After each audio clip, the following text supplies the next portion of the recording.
दोस्तों, बीरबल की खिचड़ी नामक एक स्टोरी है जिसमें किरदार बीरबल और महाराजा अकबर जी हैं। एक बार बादशाह अकबर बीरबल के साथ अपने महल के छत पर टहल रहे थे। बहुत कड़ाके की ठंडी पड़ रही थी। पास में ही एक महल के पास 300 मीटर की दूरी पर एक सरोवर था, तालाब था। ठंडी का महीना था। बादशाह अकबर बीरबल से पूछते हैं कि क्या बीरबल, इस ठंडी में कोई इस तालाब में रात भर खड़ा रह सकता है? बीरबल ने जवाब दिया, हाँ महाराज, गरीब आदमी रात भर इस ठंड में इस सरोवर में, इस तालाब में खड़ा रह सकता है। अकबर ने कहा, अगर कोई व्यक्ति रात भर इस सरोवर में इतनी ठंडी में अगर खड़ा रहेगा तो हम उसको सुबह 2000 रुपये की इनामी राशि देंगे।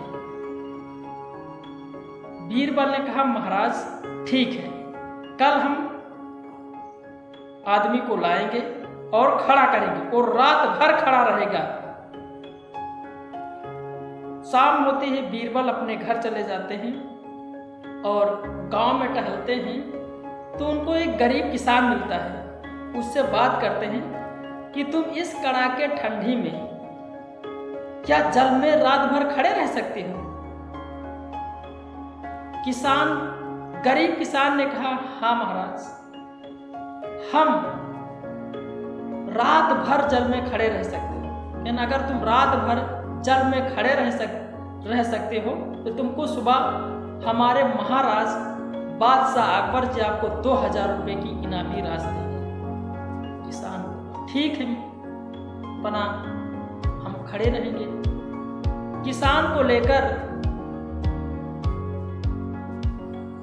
बीरबल जी बादशाह अकबर के दरबार में लाते हैं और शाम के 6 बजे उस कड़ाके ठंडी में 6 बजे उस गरीब किसान को तालाब में खड़ा कर देते हैं।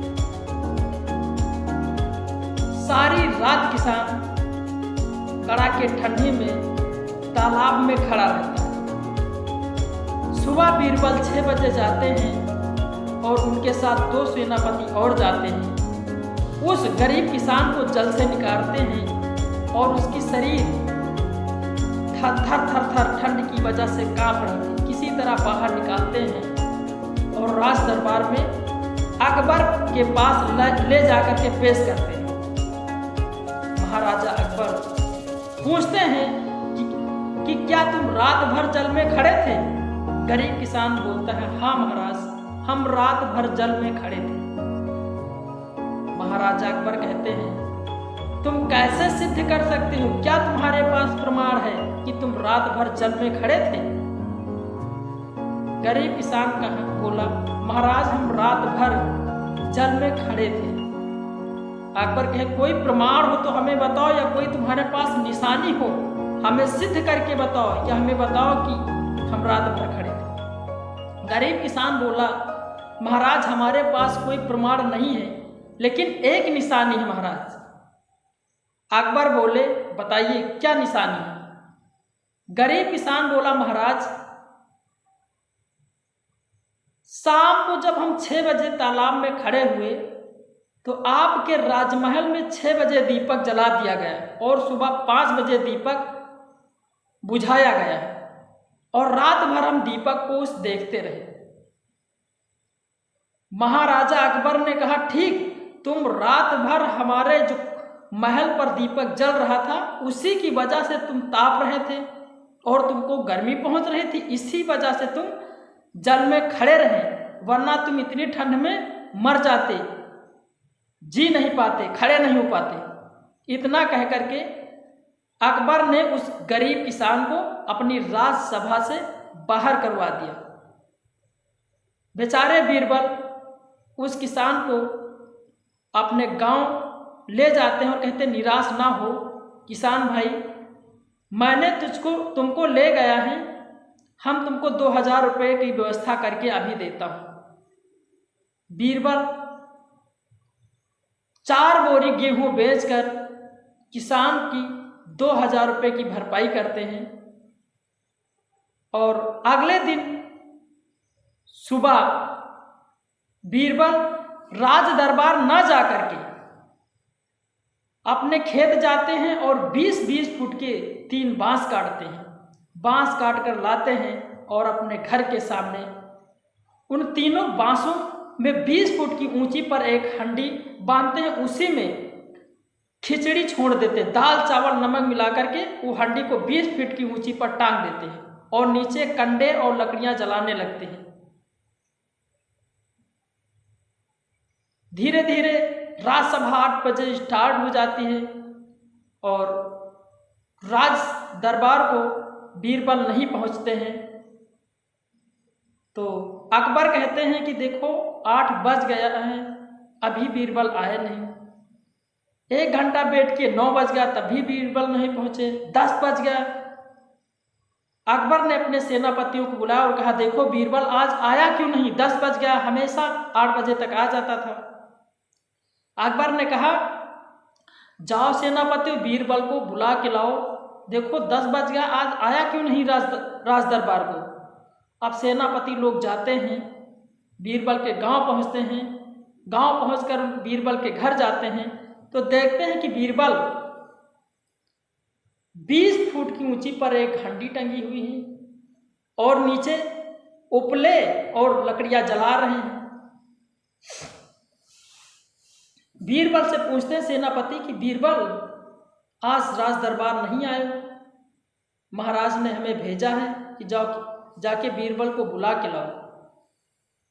बीरबल ने कहा देखो भाई हम खिचड़ी छोड़े हैं, हमारी खिचड़ी पक जाएगी, खा लेंगे तो राज दरबार को आएंगे। सेनापति कहते कहाँ तुम्हारी खिचड़ी है।